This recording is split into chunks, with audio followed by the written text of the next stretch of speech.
You check your mirror and see it, a car 3 feet from your rear tire, traveling at highway speed.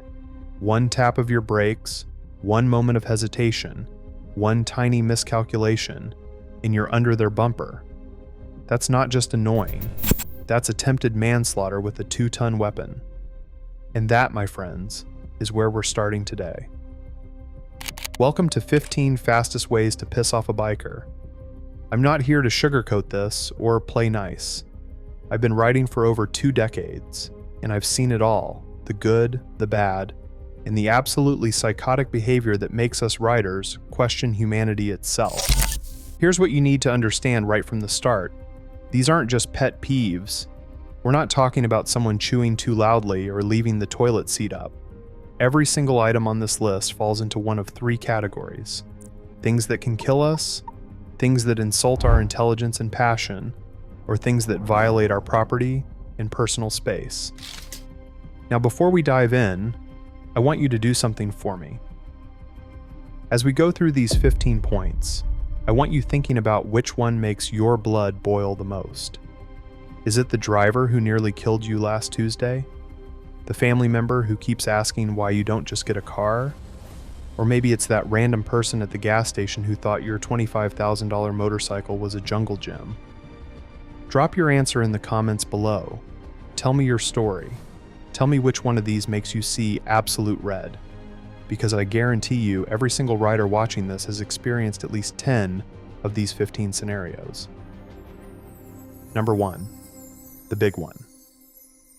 The scenario that causes more motorcycle fatalities than almost anything else on this list is drivers who do not check their mirrors before changing lanes. And here is what really grinds my gears about this. Afterwards, they always say the same thing: I didn't see him. Let me be crystal clear. Saying you did not see a rider is not an excuse. It is a confession of negligence.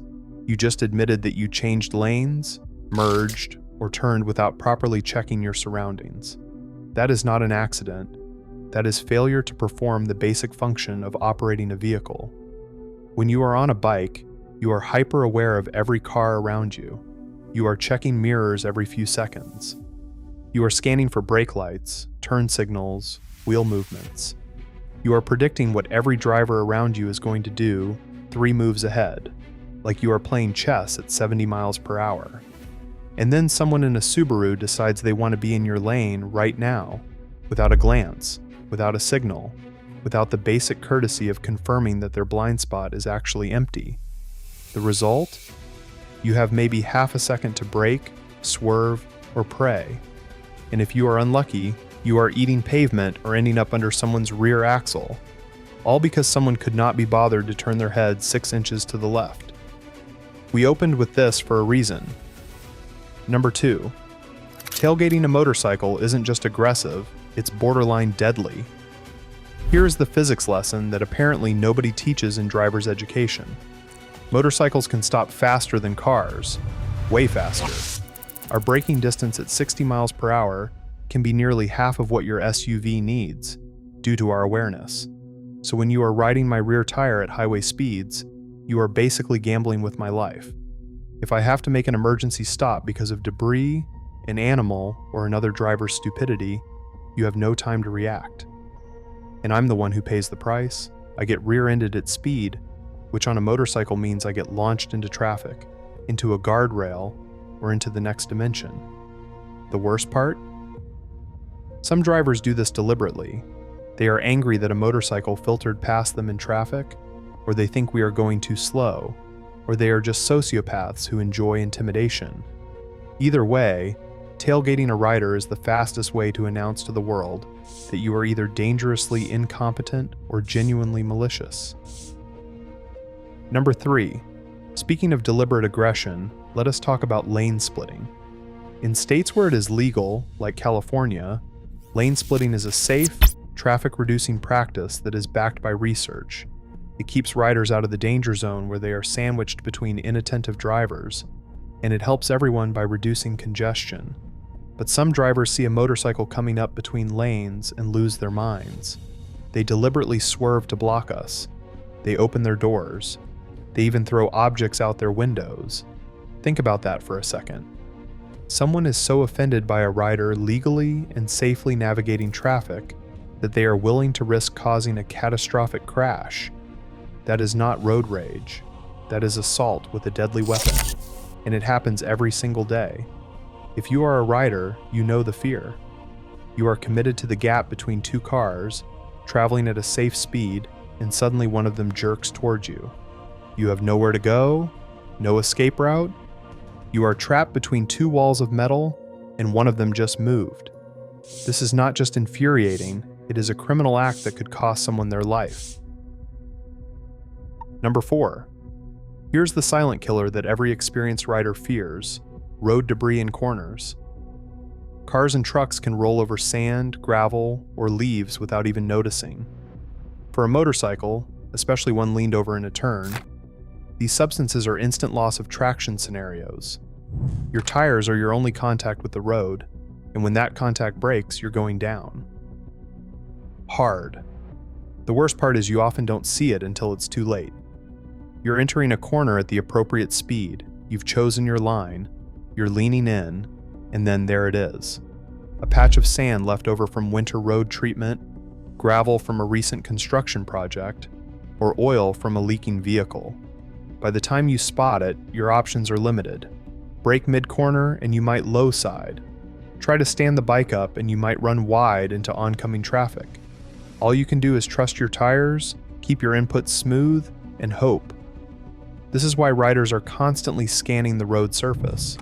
We're not just watching for cars, we are looking for every patch of discoloration, every suspicious texture, every potential threat to our traction. It's exhausting, and it's a reminder that the road itself can be as dangerous as the drivers on it. Number 5. Now let's talk about a threat that comes from your own bike: the clueless passenger. Taking someone on your bike is a privilege and a responsibility, but when that person does not understand motorcycle dynamics, they become a massive liability. The passenger who leans the wrong way in turns, messing up your center of gravity. The one who fidgets constantly, shifting their weight unpredictably. The person who grabs your shoulders when they get scared, physically pulling you backward while you are trying to navigate traffic. Every movement a passenger makes affects the bike's balance. At speed or in technical riding situations, a sudden weight shift can be the difference between smooth control and a near disaster. Explaining this to someone who has never ridden is like trying to describe color to someone who has never seen. And finally, in the life-threatening category, because these terms contribute to dangerous attitudes, let's address the nicknames crotch rocket and donor cycle. Crotch rocket reduces sport bikes to juvenile sex jokes. It dismisses the engineering, the skill required to ride them properly, and the legitimate reasons people choose these machines. But donor cycle is exponentially worse.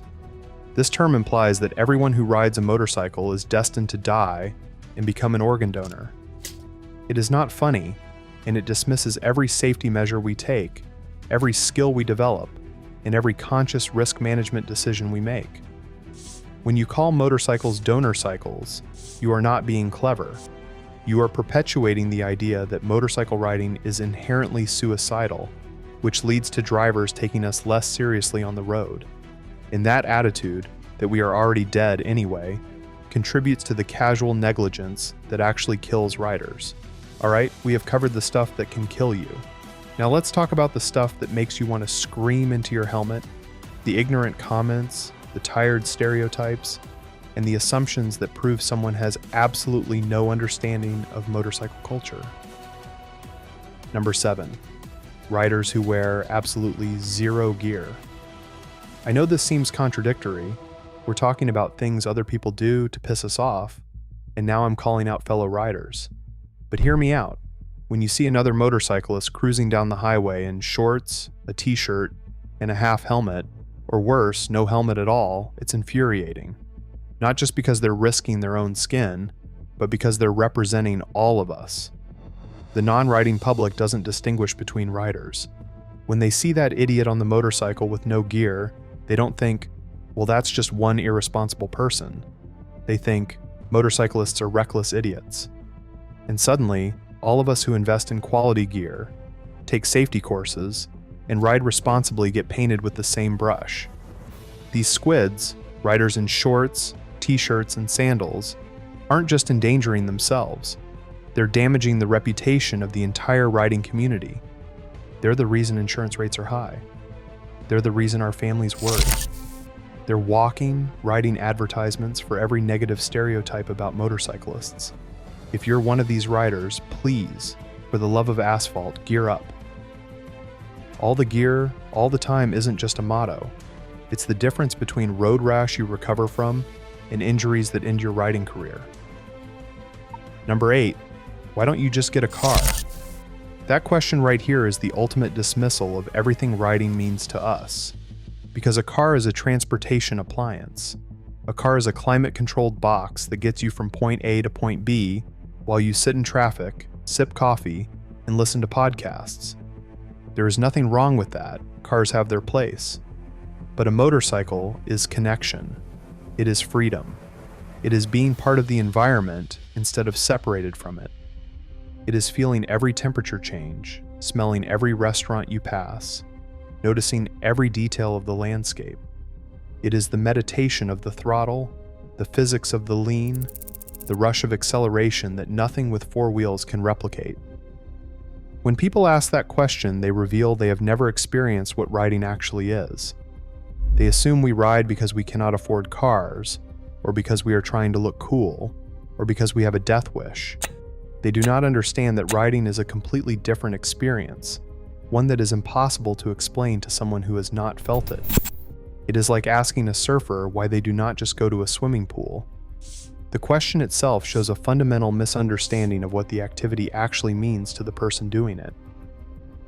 Number 9, people who think riding is too dangerous. The unsolicited safety lecture. We have all received it. You mention you ride motorcycles, and suddenly everyone is an expert on risk assessment. People say things like, "Oh, those are so dangerous. My cousin's friend's brother died on one. You should really be careful." Thank you, random person I barely know.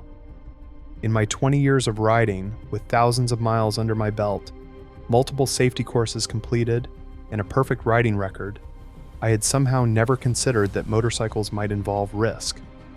Your 30-second lecture has completely revolutionized my understanding of an activity I am literally passionate about. Here is the truth. Yes, motorcycles involve risk. So does driving a car. So does walking across the street. So does existing in the modern world. The difference is that riders are acutely aware of the risks and actively manage them.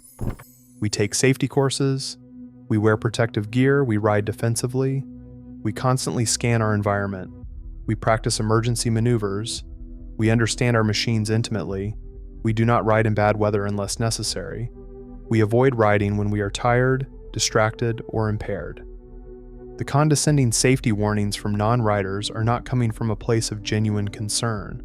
They are coming from a place of discomfort with our choices. They do not like that we have accepted a risk they would not take, so they feel compelled to lecture us about it, as if we had somehow never considered our own mortality. Number 10, people who assume riding is easy. On the flip side, you have people who think riding is easy. It's just like riding a bicycle, right? You just twist the throttle and go. If you believe this, please, please never get on a motorcycle. You will die immediately. Riding a motorcycle requires constant attention and input. You are managing throttle, clutch, front brake, rear brake, gear selection, body position, and lean angle, all while scanning traffic, predicting driver behavior, monitoring road conditions, and adjusting for wind, temperature, and 1,000 other variables. It's not automatic. You cannot zone out. You cannot check your phone. You cannot daydream. 1 second of inattention can put you in a ditch, under a truck, or through a guardrail. Riding demands complete presence and hyperfocus that most people never achieve in any activity. When someone assumes riding is easy, they are dismissing the years of skill development, the muscle memory, and the split-second decision-making that keeps us alive. It is insulting, and it is dangerous, because that attitude leads people to hop on bikes without proper training, and that is how riders become statistics. Number 11, People who assume you're in a gang.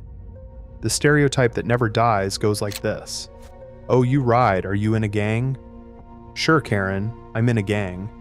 That's why I work as a software engineer, have a mortgage, and spend my weekends grocery shopping. I'm very dangerous. Fear me.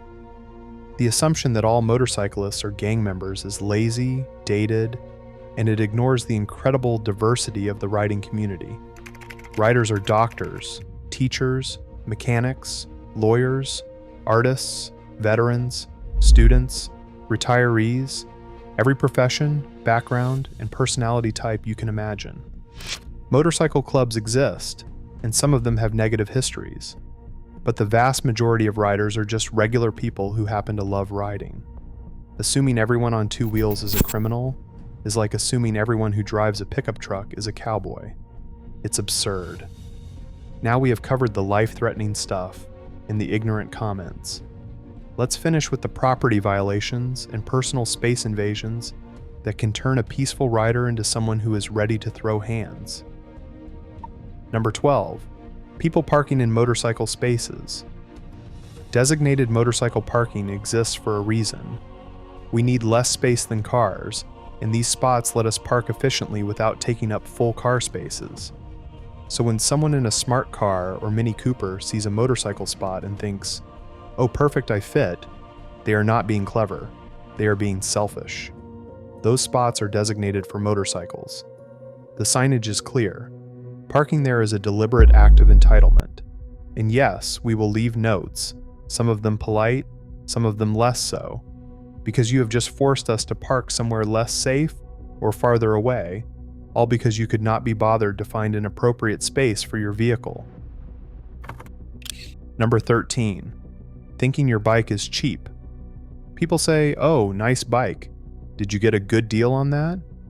People assume motorcycles are way cheaper than cars, and that leads to truly insulting conversations about money. A quality motorcycle can easily cost $15,000 to $30,000. Custom bikes can exceed $50,000. Then there is the gear. A good helmet, $300 to $800. A jacket, $300 to $600. Pants, $200 to $400. Gloves, $100 to $200. Boots, $200 to $400. Plus maintenance, insurance, safety courses, and accessories. When someone assumes your bike is cheap, they are dismissing the significant financial investment you have made in your passion. It is patronizing, and it reveals ignorance about the actual cost of quality motorcycles and gear. Number 14. Tapping on your helmet. This one is simple. Do not touch a rider's helmet, ever. For any reason. That helmet is personal safety equipment. It has been carefully fitted, adjusted, and maintained. It is literally the thing that keeps our brains inside our skulls if something goes wrong.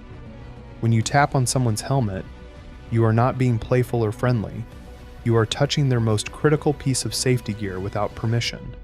It is a violation of personal space that most riders find genuinely offensive. Just do not. Keep your hands to yourself. Number 15. Sitting on your bike without asking. And here it is, the ultimate violation. The fastest way to go from zero to confrontation in under 2 seconds is someone sitting on your bike without permission. This is not a playground toy. This is not a photo prop. This is a finely tuned machine that often costs more than most used cars. It has been customized, maintained, and cared for meticulously, and it does not belong to you. When you sit on someone else's bike without asking, you are disrespecting their property and risking damage, because bikes can tip, especially when someone who does not know what they are doing climbs on, and you are demonstrating a stunning lack of boundaries. The rule is simple: look, don't touch, admire from a distance. And if you absolutely must get closer, ask the owner first. Most riders are happy to talk about their bikes and might even let you sit on them, but that is their choice to make, not yours to assume. So there you have it, 15 ways to instantly enrage a motorcyclist. From the life-threatening to the merely ignorant to the outright disrespectful. Now it's your turn. Which one of these makes you see red? Drop your answer in the comments. Tell me your stories. Let's commiserate together. And if you're not a rider but you've watched this whole video, thank you. Now you know. Next time you see a motorcyclist, check your mirrors, give them space, and for the love of all that's holy, don't touch their bike. Ride safe out there, and remember to subscribe, like, and turn on the notification bell for more videos.